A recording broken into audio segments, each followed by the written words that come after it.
Hi there, it's Monica Plemikos, clinical hypnotherapist and psychotherapist. And today I want to be sharing with you what to actually do when you feel that you working at home and running a business from home is actually causing conflict in your relationship.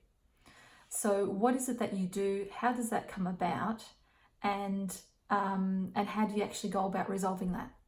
So I'll be sharing with you what I see is the top 3 problems and the top 3 issues that contribute to those relationship conflicts. And then I'll be giving you a strategy on how to actually ask for what it is that you actually want and stop that cycle, of conflict occurring within your home. Now, like myself, I'm also a business owner, and a couple of days a week I do work from home, whether that be providing counselling or mentoring as well for other business owners and also other therapists. And the thing is that when you're working at home, home has has all of these different triggers, right? So there's a trigger to maybe go tidy up first before you sit down and make your first phone call. Okay, there's those other triggers where maybe you feel more comfortable in just answering the phone whenever it rings, and having that personal conversation. Whereas if you were working perhaps in an office, you would be looking at abiding by that office culture and going, well, no, I can't actually answer those personal calls right now because I'm in work time. So the same sort of thing happens at home. There's those conflicts that occur within your relationship where, maybe you have a partner or spouse that has the opinion of, well, you're at home all day, so why haven't you done X, Y, Z? Why haven't you done these household chores? And really that's where conflict can arise. And also, being responsible for other things that need to be done in the home. It's quite easy for either in yourself too, and also your partner to think, oh well, because I'm at home, because I've got that flexibility, I can go ahead and go and do this thing.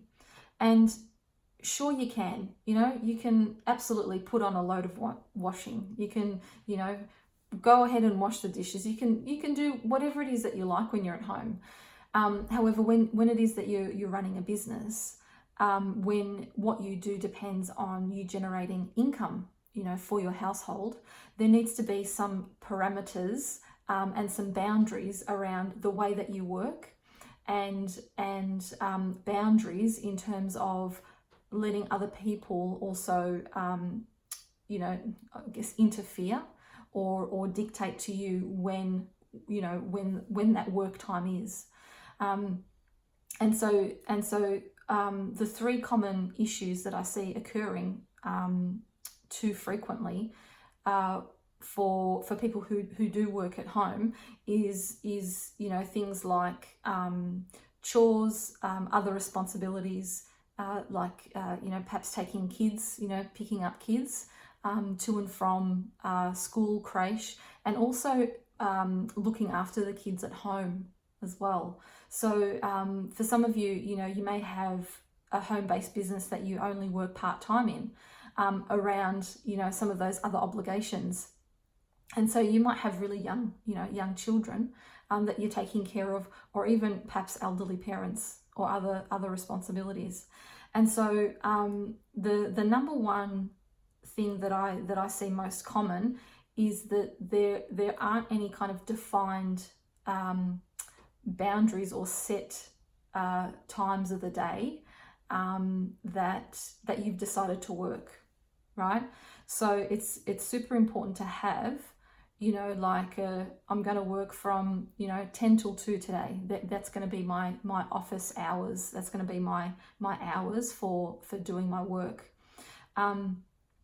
And so that's a problem within itself, because it does take a discipline, and it does take routine in order to build and grow a business, right? And the thing is that if you don't have those boundaries and those things put into place first and foremost, then it's really hard to, put those boundaries on other people and say, well, look, I actually was working today, so I couldn't get to that, or I couldn't get to that, or no, I'm sorry, I couldn't make that phone call, or, I couldn't call that, that company and follow up on this because I was working. And so first and foremost, you must have some defined, times and things in your calendar that says exactly when you're going to work from. So that when, it does come to having those discussions with your family members, everybody is clear that, mum's not to be interrupted during this time, or, mum's in the office, the door's closed, and we can't disrupt her until it reaches, 6 p.m. or whatever the time is. And so what that will end up doing is it will make everyone really clear in your home that work is work, and when you're not at work, then they can ask you those questions, or then they can then you have those other responsibilities and those household duties. But really you need to have those parameters worked out first.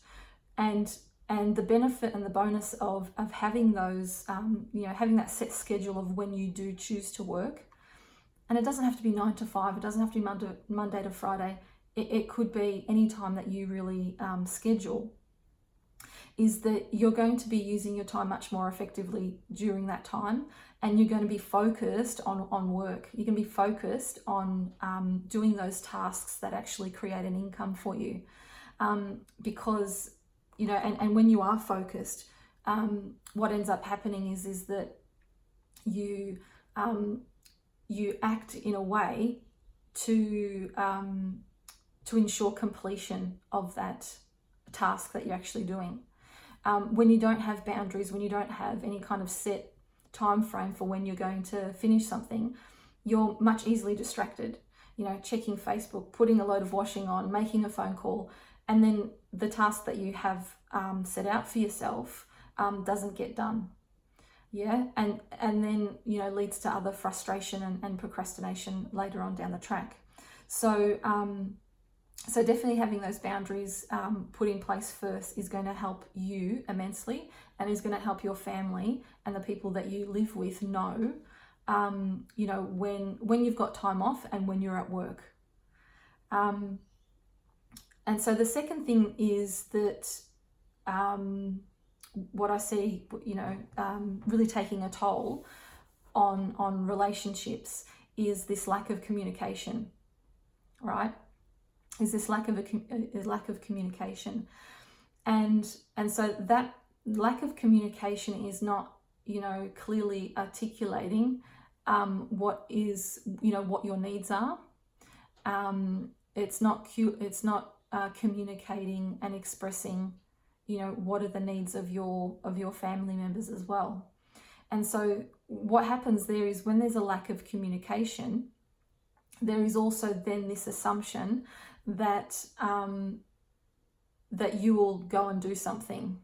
Okay, there's an assumption that because you're home, you will do all of the chores at home, and you'll run the house, and you'll do this and you'll do that, and on top of that, and you'll run a business as well, and you'll be successful at that too, right? So there's there is a lack of communication in terms of responsibilities. So when you clearly articulate what it is that you'd like, what it is that you feel that you can handle, and what are the certain roles within your home, and what everyone will do, assigning those job tasks to everyone, then what that does is it removes the expectation. It removes the expectation of you of having to carry everything and to do everything at home. But it also then creates responsibility on others, so that everybody does their part, right? Everybody does their share. And really that, what everyone does is really up to you as a family to allocate and decide. But when that hasn't happened, when that hasn't been communicated, and when those tasks haven't been set, then there's kind of like this finger pointing of, oh no, you were supposed to, oh no, I was, and then and then so and then that's an additional source of conflict. So another problem that I see occurring is this lack of asking as well, lack of asking for help, lack of asking, can you please just pack the dishwasher or unpack the dishwasher so I can do a load. A lack of asking, can you please just give me 2 hours in the home office so I can complete this task, while you watch the kids or whatever, because I've got, this quote that I'm doing or this project that I have to really complete in this time. And so, when you don't ask, you don't get, which is really unfortunate. But it does come up in those conversations that I have when in my counselling conversations and also my business mentoring conversations, and I hear people go, oh, she doesn't help me, or they've got no respect for me. I work too, and there's this frustration of not being understood, not being respected, not of responsibility for everything, and it really weighs heavily. It can really weigh heavily on the individual. And so when I ask, so what have you done about it? The answer is usually nothing. It's like, oh well, what's the point? I'll just do it anyway. No one else is going to. And I really see, I really see that as a travesty, because there is resolution and there are ways to get around that, and to actually not only get the assistance that you need, but also to position yourself within the home as someone who's not just there to do everything, but but a person that is equal, a person that is valuable, and and an important member of the family. And so without asking, unfortunately you don't get your needs met. So it's essential that you ask for help. Not only that you ask for help, in the home, but that also in your business you ask for help. When you're struggling to complete something, or you don't know how to do something, you ask the question. How do I do this? I haven't done this before, or I've done this many times and I'm just struggling to get it through. I want to, can I run this past you? So the thing about asking is that then it follows through with asking in a respectful way. It goes on to the topic of having respect as well, because the thing is that when someone expects something of you, it's quite easy to take heart and take the perspective of I'm just not respected at home. Nobody respects me because they expect me to do all of this stuff. But the thing is that when you assert yourself, and I don't mean screaming and shouting, right?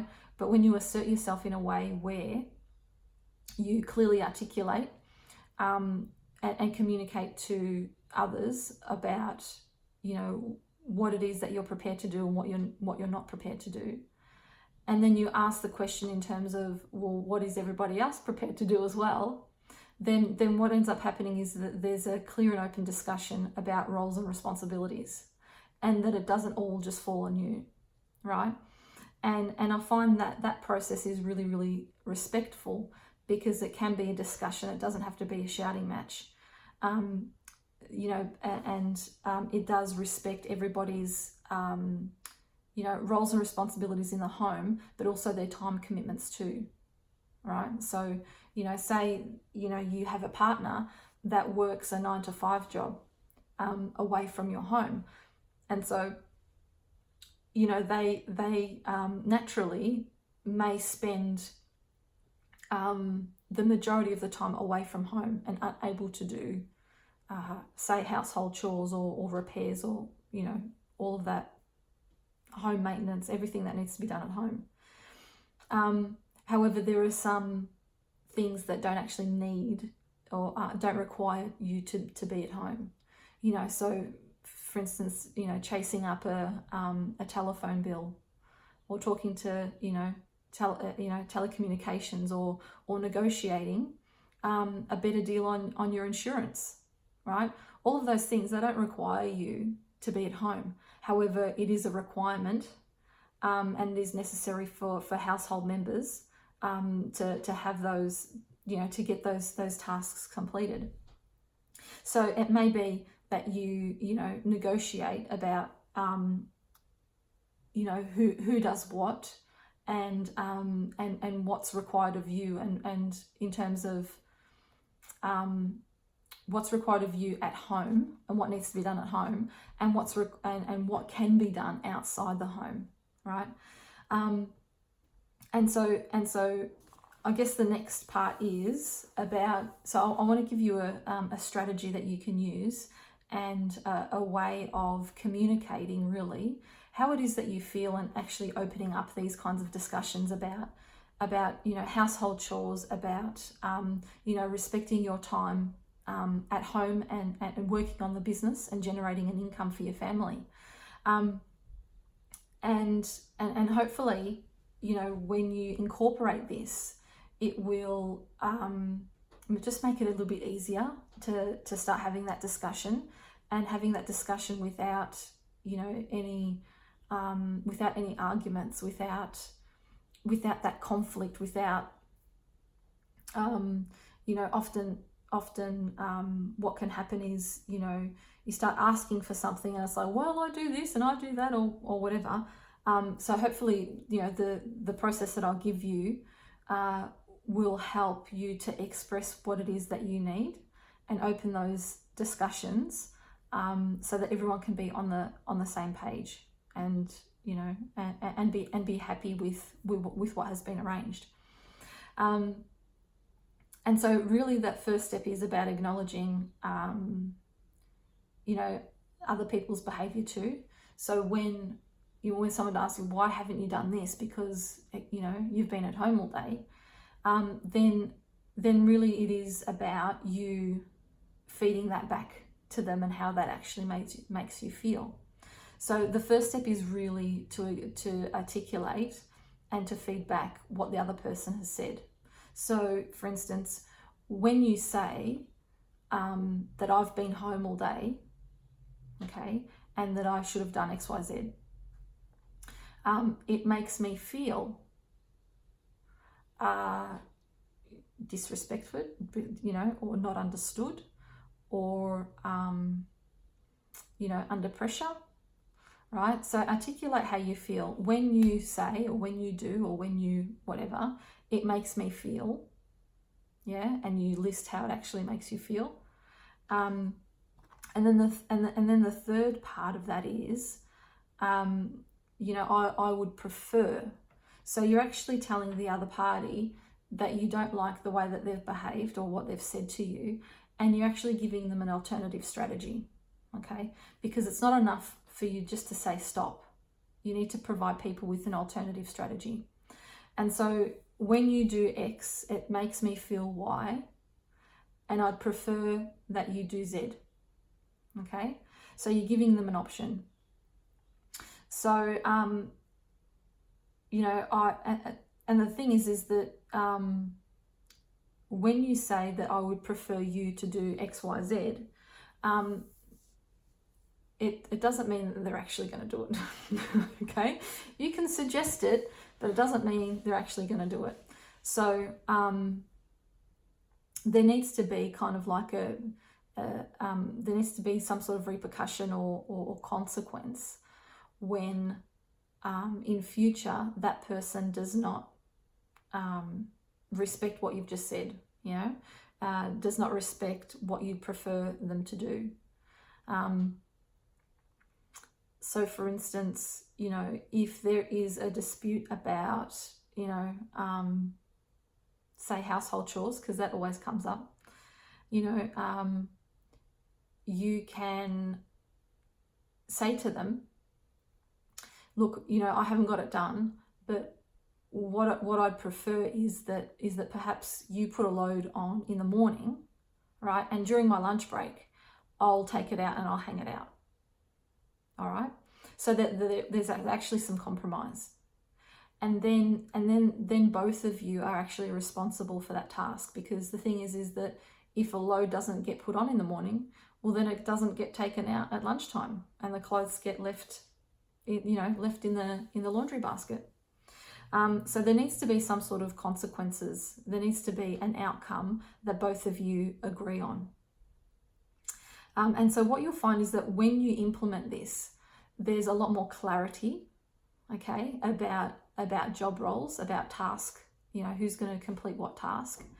There is less expectation on the other person, because everybody's clear about what their personal responsibility is within the home and otherwise. And you end up gaining more respect for yourself, and you respect also the other person as well, in terms of, you know, what they bring to the table, what they bring to the family. And so when everything's out in the open and discussed and communicated, then you are, you know, free to actually go ahead and do what it is that, you know, that is needed to be done day to day, whether it be, you know, those home duties that need to be done, or whether it be, you know, getting on with those tasks for work, leaving you with a clean slate, with a clear head of knowing exactly what needs to happen and needs to go on. So I trust that that's been helpful. And if you have any questions, please, you know, post them under this video. I'd be more than happy to answer anything that you may have. All right. So that's all from me today. Thank you for watching, and bye for now.